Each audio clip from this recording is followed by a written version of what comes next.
অর্ধ শতাব্দী আগের এক ভুল, আজও যার ভার বয়ে বেড়াচ্ছিলেন এক মানুষ। অবশেষে ৪৮ বছর পর সেই দায় শোধ করলেন তিনি। বিনা টিকিটে ট্রেনে ভ্রমণের অপরাধবোধ থেকেই রাষ্ট্রীয় কোষাগারে জমা দিলেন ২০,০০০ টাকা। গাজীপুরে শ্রীপুর উপজেলার চান্নাপাড়া গ্রামের বাসিন্দা ৬০ বছর বয়সী মফিজুল ইসলাম। ১৯৭০ দশকের শেষের দিকে ব্যবসার কাজে নিয়মিত ট্রেনে যাতায়াত করতেন তিনি। তবে তখন তিনি টিকিট কাটতেন না, দায়িত্বরত কর্মীদের হাতে সামান্য টাকা দিয়ে চলাফেরা করতেন। বছরের পর বছর এভাবেই চলার পর তার মনে জন্ম নেয় অনুশোচনা। এই দায়বদ্ধতা থেকেই সম্প্রতি তিনি ছুটে যান শ্রীপুর রেলওয়ে স্টেশনে। স্টেশন মাস্টারের কাছে ২০,০০০ টাকার টিকিট কাটার অনুরোধ জানান। পরে বিশেষ প্রক্রিয়ায় গত ১ এপ্রিল মানি রিসিটের মাধ্যমে তিনি ওই টাকা জমা দেন, যা ৬ এপ্রিল সরকারি কোষাগারে জমা হয়। ওই ছাদের উপরে কাঁঠাল নিয়ে যাইতাম তো, কিন্তু ছাদের উপরে উঠলে টিকিটের কোনো দাম ছিল না। তো এইভাবে আমি দীর্ঘদিনে মোটামুটি যাতায়াত করতাম, টিকিট কাটি নাই। যেহেতু টিকিট কাটি নাই, রেলওয়ে আমার কাছে টাকা পাবে, আমি বললাম ২০,০০০ টাকা। তো ২০,০০০ টাকা বর্তমানে ওই ৬০ টাকা হিসাবে ৩৩৩টা টিকিট কাটুন লাগে। তো মাস্টার সাহেব আমার বললেন যে আপনার ৩৩৩টা টিকিট যদি আপনার আমি দিয়ে দিই, এটা তো আপনার ভ্রমণ করবেন না। আমরা রেল কোম্পানি আপনার কাছ থেকে টাকাটা পাইবো, আমাদের বিধান আছে একটা মানি রিসিট আমি দিয়ে দিই, টাকাটা পয়সা যাবে। আমি ওনার সাথে বলছি যে আমি তো টিকিট পাও না, তখন যদি কাটতাম আমার তো দিতেন, তেমন টিকিট দেন, কোনো অসুবিধা নেই। পরে একটা রিসিট আমার দিল ২০,০০০ টাকার, এই এলো রিসিটটা। ২০,০০০ টাকার রিসিট দিল। তো না আমার বুঝ দিলেন যে এই ২০,০০০ টাকা রেল কোম্পানি ৪০,০০০ টাকা পাইল। কিভাবে?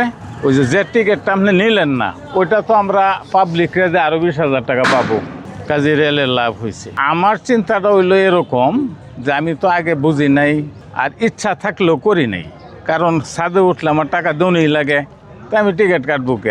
কিন্তু কোম্পানি তো টাকা পাবে, সরকার তো টাকা পাবে। এই টাকাটা হনে পরিশোধ করার চিন্তা করছি, আল্লাহ আমার করাইছে। খুব শান্তি লাভ করতেছি যে আমি পরিশোধ করতে পারছি। স্থানীয়রা বলেন এটা খুবই বিরল উদাহরণ। এত বছর পরেও কেউ এমনভাবে নিজের ভুল স্বীকার করে দায় পরিশোধ করেছেন। ঘটনাটি সত্যিই প্রশংসনীয়। আমার এলাকার মানুষ হিসেবে আমি নিজেকে গর্ববোধ মনে করছি, কারণ আলহাজ মফিজুল সাহেব উনি যে মানবিকতা, উদারতা পরিচয় দিয়েছেন, এটা আমার এলাকার একজন মানুষ হিসেবে আমি গর্বিত।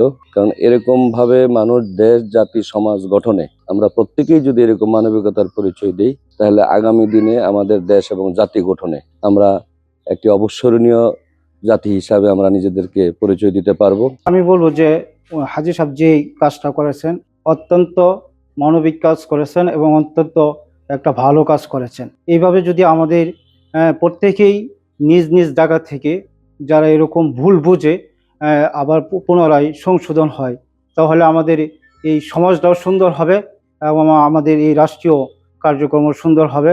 মানুষ অপরাধ করে, অপরাধ হলো দুই ধরনের, একটা হচ্ছে স্রষ্টার সাথে সম্পৃক্ত, আর একটা হচ্ছে ব্যক্তির সাথে সম্পৃক্ত। তো ব্যক্তির সাথে যে অপরাধটা হয়, প্রতিষ্ঠানের সাথে যে অপরাধটা হয়, সেখান থেকে মুক্ত হইতে হলে ওই প্রতিষ্ঠানের যে পাওনা দাওনা আছে সেটা আদায় করা উচিত। আর উনি যে মহৎ কাজটা করছেন, সেক্ষেত্রে এভাবে যদি আমাদের শ্রেণী পেশা বা প্রত্যেকটা মানুষই প্রতিষ্ঠান সম্পৃক্ত কাজের যে ভাগগুলো আমরা বুক করেছি, যে সুবিধাগুলো বুক করেছি, সেগুলো যদি আমরা ক্ষতিপূরণগুলো দিয়ে দিই, সমাজ সুন্দর হবে, দেশ সুন্দর হবে এবং আল্লাহ তাআলার কাছেও আমরা জবাবদিহিতা থেকে আমরা মুক্ত হইতে পারবো। মফিজুল ইসলাম নিজে থেকে এসে টাকা জমা দিতে চান। বিষয়টি ঊর্ধ্বতন কর্তৃপক্ষকে জানিয়ে প্রক্রিয়া সম্পন্ন করা হয়েছে, এমনটি জানিয়েছেন শ্রীপুরের রেলওয়ে স্টেশনের স্টেশন মাস্টার মোহাম্মদ সাহিদুর ইসলাম। তিনি 1970, 71, 72 সালের দিকে তিনি রেল ভ্রমণ করেছেন। ইচ্ছাই হোক আর অনিচ্ছাই হোক তিনি টিকিট কাটতে পারেন নাই, বা অনেক সময় কাটেনও নাই। মানে এখন অনুতপ্ত হয়ে অনুশোচনায় ভোগ করে এখন চাচ্ছেন যে এই টাকাটা রেলওয়ে খাতে জমা দেওয়া যায় কিনা। যে হ্যাঁ, রেলওয়ে খাতে এরকম একটা সুযোগ আছে যে কেউ যদি আগে ভ্রমণ করেন, এখন অনুতপ্ত অনুশোচনায় ভুগে থাকেন, টাকা যদি কেউ রাষ্ট্রীয় কোষাগারে জমা দিতে চায়, এরকম একটা মানে সুযোগ রেলওয়ে রেখেছে।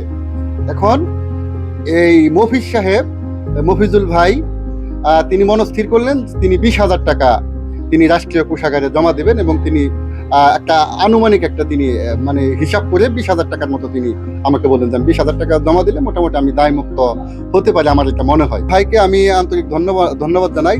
তিনি যে উদ্দেশ্যে দিয়েছেন তার আল্লাহ নেক ইচ্ছাগুলো পূরণ করুক।